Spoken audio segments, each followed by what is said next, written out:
This is TradeFlow News, bringing you relevant news and insights from around the world. TradeFlow News, enabling trade for SMEs and economies worldwide. These are some of the key topics that we will be looking into in today's program.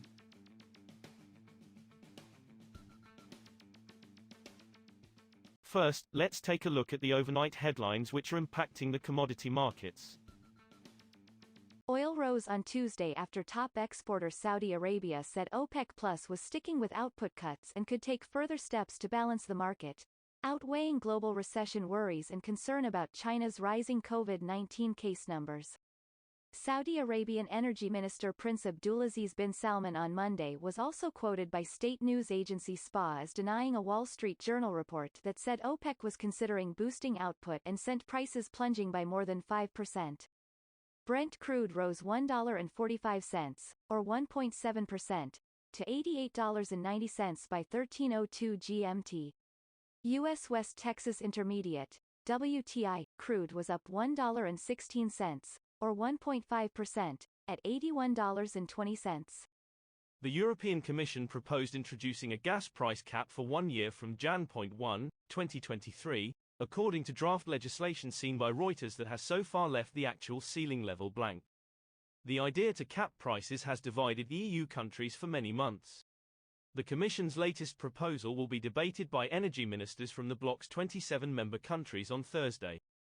An EU official said the Commission would propose a price higher than backers of the cap want. One diplomat from that camp said the majority group expected the limit at around 150 to 180 euros per megawatt-hour, MWH, for the cap to be activated several times in a year. Moving on to the top news in the energy sector. Analysts are cutting forecasts for China's year-end oil demand after COVID-19 cases surged to near record levels, forcing authorities to reinstate mobility curbs and delaying recovery at the world's top crude importer. Despite recent moves by Beijing to dial back some COVID restrictions, analysts see China's reopening process as taking one step forward and two steps back. Fuel demand in the world's number 2 oil consumer is seen unlikely to recover until after March 2023, limiting global oil price gains. We cautiously lower our expectations for China demand by 1.2 million barrels per day, BPD, in 4Q22, Goldman Sachs analysts said in a note. Confidence remains high in a 2Q23 China reopening. The latest delay to Finland's Olkiluoto 3, OL3, nuclear reactor further increases uncertainty around the country's power supply this winter, especially in January, national grid operator Fingrid said on Tuesday.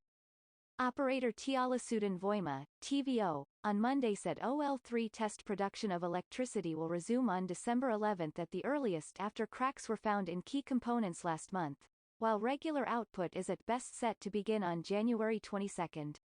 The damage to the reactor is a setback for Finland, where authorities had already warned of heightened risk of power blackouts if OL3 could not reliably supply electricity. Next, we have the top news in metal markets. The World Platinum Investment Council, WPIC, said on Tuesday it expected a deficit of the metal used in vehicle exhausts, industry and jewelry in 2023 after a hefty surplus this year. It said use by automakers would rise and investors would flip from net sellers to net buyers, pushing demand in 2023 up 19% to 7.77 million ounces, the most since 2020.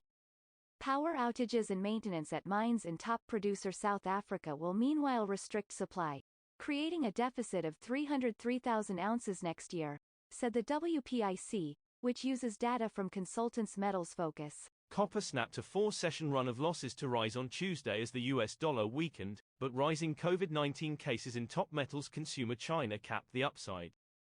3-month copper on the London Metal Exchange gained 1.9% to $8,027 a ton in official open outcry trading. It has pulled back 7% since touching a 5-month peak on November 14.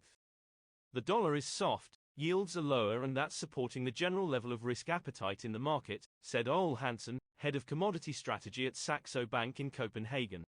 We will now look at the top news in the agricultural. A group of oil, renewable fuel and farm trade organizations have joined together for the first time to voice support for U.S. legislation that would expand nationwide of E15, a higher ethanol gasoline blend, according to a letter from the group.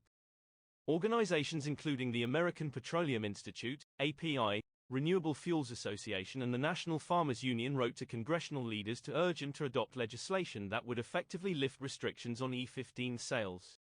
API's support is a win for the biofuel and farm groups because the oil industry has at times resisted efforts to expand the market for ethanol. That is all for today's news on commodity markets. Stay tuned to TradeFlow News as we continue to provide you with more updates.